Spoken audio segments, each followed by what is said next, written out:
Kendall, let's talk myths, right? Like, obviously, Ooh, let's. let's talk some like things you hear, and I want to Okay. give kind of like not super rapid fire, but like a little bit more rapid fire on like where you think that if you think it's true or not. First one, contract year. Does it matter or not? Oh, no, I don't think it No. matters. I personally don't think it matters, but then we also see it matter a ton where like last year for me, I just had this conversation today. Someone was talking about T. Higgins injury history and last season it was still there. And I was like, listen, in a contract year though, if a player is trying to get paid, I do think that they'll err on the side of caution. And that's what I think T. Higgins was last year. Anything that didn't feel good, it was like, and listen, I know that he is more times than not usually injured. But, sometimes for players, I do think, okay, I'm in a contract year. One, I just want to ball out so I can get paid. A la James, James Cook wants a new contract. But also on the other side with injuries, I do think that if anything were to, not feel great or anything like that, sometimes they'll just be very cautious about it and say, hey, I don't want to risk getting hurt before I get paid. That's true. And it's like, you have to worry about that. You have to worry about like, do they start scheming things up differently? Like they might scheme things up to be like, hey, we don't want to pay you, or like, do we really need you? There's times that teams do that as well. And then I see like situations like J.K. Dobbins in a contract year. He goes crazy. You got some people who take that differently. So I look into contracts because I think contract year, it can give the right player the upside, but I don't think it's one size fits all for contract years. Like Kyle Pitts is in a contract year right now. Oh my God. Yeah, we can't. Can we we can't talk about stop. Don't do this again. Stop. Justin, don't do this again. We can't. We can't do this again. You know better. Don't do it. Hey, I might take him like tight end 15 or something. I might just do it. I'm not sure yet, but I might. What about the sophomore slump? Obviously, Kyle Pitts had a little sophomore slump, but last year we saw a highly touted quarterback. You talked about it earlier. CJ Stroud had a sophomore slump last year. This year on the agenda is a player, Jaden Daniels, who is up there in the rankings, but could have a sophomore slump. Do you buy into this at all, sophomore slump?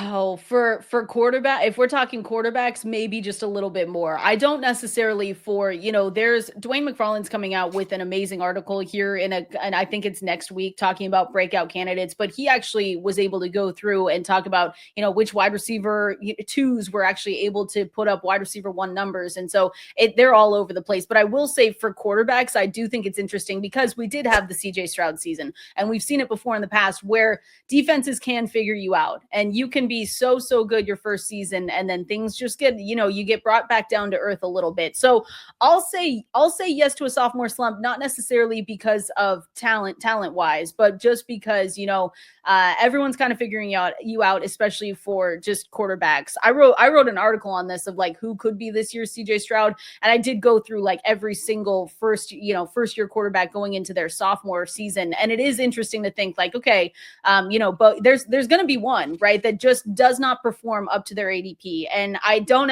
think it's Jaden Daniels, and I hope it's not because I've still been taking him quite a bit. But you do have the Bo Nixes in there who's like QB8 ADP right now.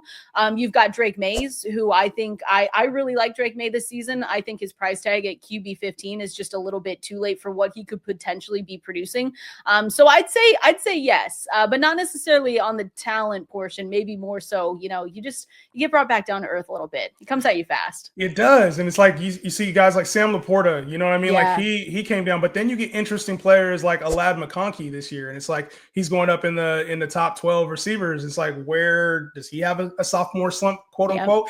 So I tend to lean to yes, there is a sophomore slump. And it's not because of the talent, so to speak. It's because most of the time these players are good enough to where they've earned the respect of these other defenses now. So they're coming in and scheming for him now. This isn't just, hey, we're going to let you do what you did your rookie year. It's like, no, we know you're legit and we got to play you a different way. So you talked about Jaden Daniels.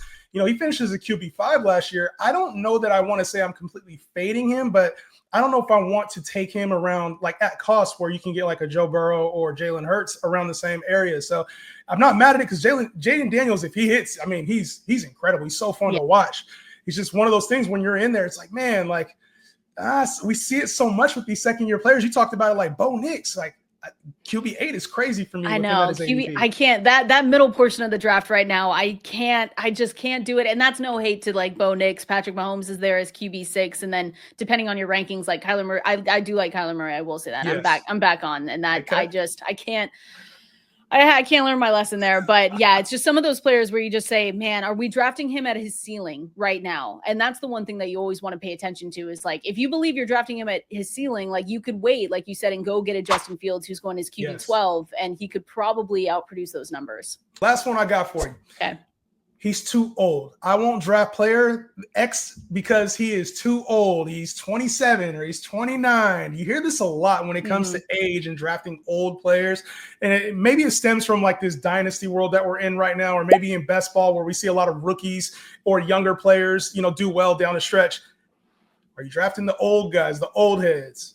Hell yes, I am. Yes, absolutely. I will say with a caveat though, because the age cliff for especially wide receivers happens, and it happens so quickly. But like, if you don't have the examples of injury history before that, then I'm never going to be the person. And I always say this, I'm not going to be the person that tries to predict when Derrick Henry's going to fall off, because I'm going to look dumb. I'm not going to be the person to be like, yeah, he's 32 now, this is the year, especially when we haven't seen it in the past. If you have concrete examples before, and you have examples of this player just either being injured or anything else, like mine right now is Cooper Kupp. I'm not drafting Cooper Kupp.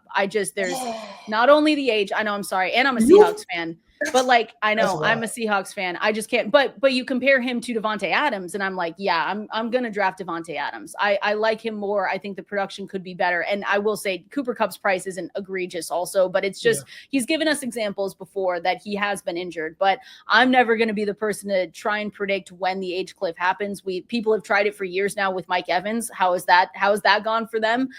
So it's just one of those things where I will be drafting some older players, running backs, receivers, but I want to make sure that they haven't showed too much wear and tear from before. Yeah, when it comes to older players, I think because I'm an old head, they call me they call me Unk, you know what I'm saying? But I think I err on the side of like, talent is talent at the end of the day. And I think we're at a place where guys know how to take care of their bodies. There's now proof of how to keep your body a little bit more, to be able to weather the storm.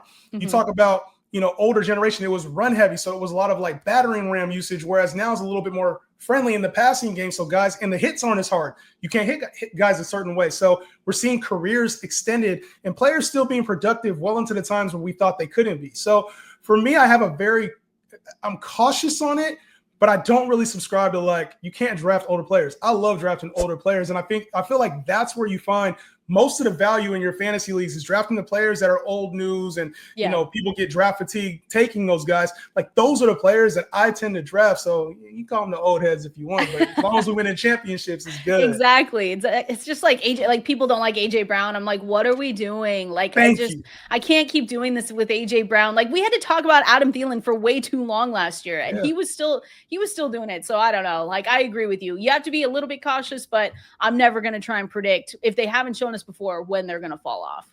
Man, it's tough. Well, let us know if you guys have any other draft myths you want to cover throughout this off season.